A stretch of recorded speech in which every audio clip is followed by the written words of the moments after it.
क्या था आयोजन? साकार हरि बाबा के सत्संग में जुटे थे लोग। कब हुआ हादसा? 2 जुलाई की दोपहर 2 से 2:30 बजे के बीच कितने लोग जुटे थे? 80,000 श्रद्धालु लोगों की अनुमति थी, लेकिन 1.5 लाख से ज्यादा पहुंचे हुए थे। कैसे हुआ हादसा? बाबा का काफिला रवाना होने के दौरान मची भगदड़। उत्तर प्रदेश के हाथरस जिले के सिकंदराऊ कस्बे के फुलरई गांव में मंगलवार को बड़ा हादसा हो गया। यहां साकार हरि बाबा का सत्संग चल रहा था। सत्संग समाप्त होने के बाद यहां से जैसे भी भीड़ निकलना शुरू हुई तो भगदड़ मच गई। भगदड़ में अब तक 116 लोगों की मौत की खबर है। हालांकि ये आंकड़ा अभी भी बढ़ सकता है। बताया जा रहा है कि 80,000 श्रद्धालुओं की जगह थी, लेकिन 1.5 लाख से ज्यादा श्रद्धालु पहुंचे हुए थे। वहीं भगदड़ में मारे गए अधिकांश मृतकों की पहचान कर ली गई है। उत्तर प्रदेश सरकार ने कहा है कि मंगलवार को उत्तर प्रदेश के हाथरस जिले के सिकंदराऊ क्षेत्र में आयोजित एक सत्संग के दौरान भगदड़ में मरने वाले 116 लोगों में से अधिकांश की पहचान हो गई है। सत्संग में उत्तर प्रदेश के विभिन्न जिलों के साथ ही पड़ोसी राज्यों से भी श्रद्धालु आए थे। घटना स्थल पर पहुंची फॉरेंसिक टीम भी अपने काम में जुट गई है। हाथरस भगदड़ स्थल की जांच पड़ताल के लिए फॉरेंसिक टीम मौके पर पहुंची। फॉरेंसिक टीम ने डॉग स्क्वाड के साथ जांच शुरू कर दी। वहीं कुछ पीड़ितों ने अपनी आपबीती भी सुनाई। हाथरस भगदड़ में मारे गए 16 वर्षीय बच्चे की मां कमला का कहना है कि हम पिछले 20 वर्षों से सत्संग में भाग ले रही हैं और ऐसी घटना पहले कभी नहीं हुई। 2 घंटा हो गए तो जिंदा है, मार रहे हैं ये तो। एक भी व्यवस्था नहीं है इनके पास। पुलिस प्रशासन की जिम्मेवारी के हिसाब से ये इतना कांड हुआ है। पुलिस प्रशासन ने एक रोड जो बंद था, जाम लगा हुआ था रात 11 बजे से, वो जाम खुलवाया पुलिस प्रशासन ने और उसकी वजह से ये दुर्घटना हुई। 100-150 चले गए। जब कितने लोगों की मौत हुई? 100-150 आदमी चले गए, यहाँ के 200 के लमसम चले गए। और ये अभी तक कोई लाइट में एक डॉक्टर थे, बाकी के कोई नहीं। आगे को अप्लाई नहीं कर रहे, उनको नहीं अभी तक कोई दे पा रहे, तो क्या करेंगे? हॉस्पिटल में ऑक्सीजन 2 घंटे में बताइए हमने क्या क्या लाया, इनमें सांस चल रही है, जान है वो नहीं खत्म हो रही है। ना दरोगा ना मंत्री एसपी कोई नहीं है यहाँ पर। नहीं कोई ऑक्सीजन है, कोई ड्रिप लगा रहे, कोई सीरियस होगा उसमें ड्रिप लगा दे तब बच जाएगा। लगभग कितने लोगों की मौत हो चुकी है यहाँ पर?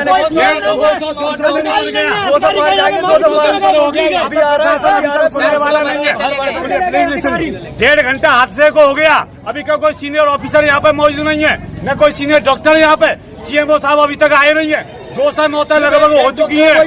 कोई सुनने वाला नहीं है, कोई रेफर करने वाला नहीं है। परमात्मा लगभग 2 बजे चले गए। उसके बाद दोपहर 2:30 बजे ये घटना घटी।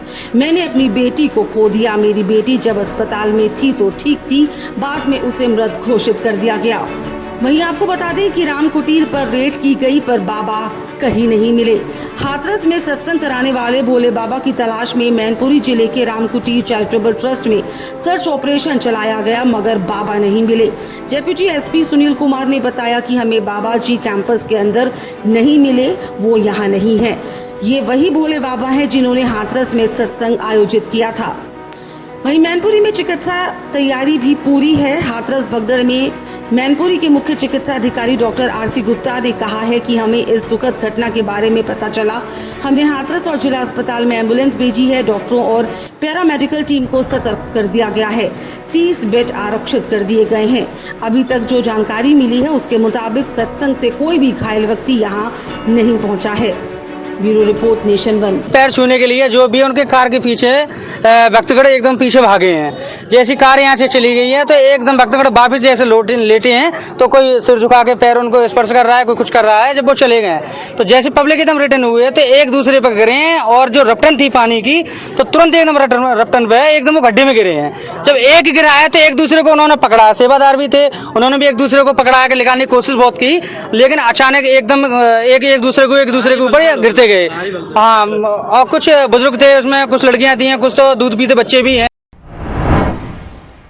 एसडीएम की परमिशन थी और ये मैं कहूँगी एक दर्दनाक हादसा था जिसका हम सभी को बड़ा शोक है और दुखद घटना थी। यहाँ की महिलाओं से एक अनौपचारिक रूप से बात की है। उनका ये कहना है कि भोले बाबा के उनके संत हैं वो, और उनके चरण छूने के लिए महिलाएं आगे बढ़ी, और वहाँ पे शायद कुछ पानी था सड़क पर, कुछ महिलाएं उसी पानी में गिर गईं कि वो, और उनके ऊपर और लोग आकर गिरे।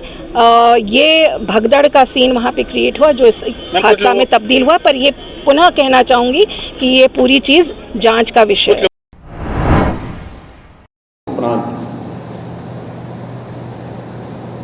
जब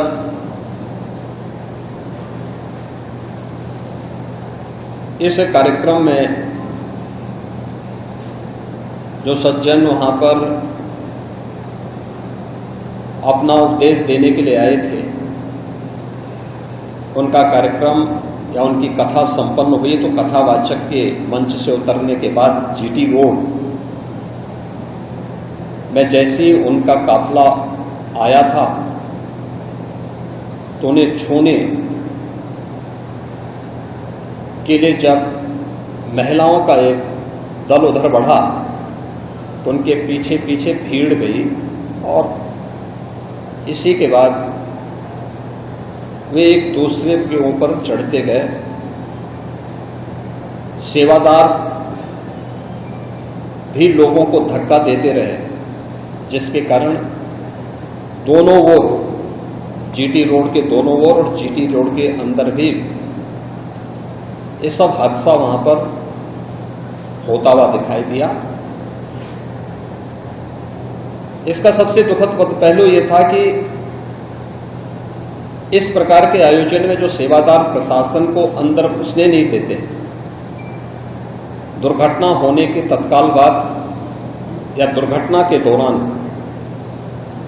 प्रारंभिक रूप में इन्होंने पहले वहां पर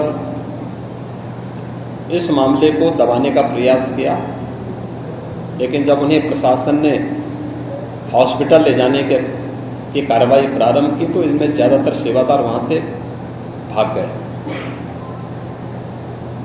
इस पूरी घटनाक्रम के लिए हम लोगों ने एडीजी आगरा की अध्यक्षता में एक एसआईटी गठित की है, जिसने अपनी प्रारंभिक रिपोर्ट दी है,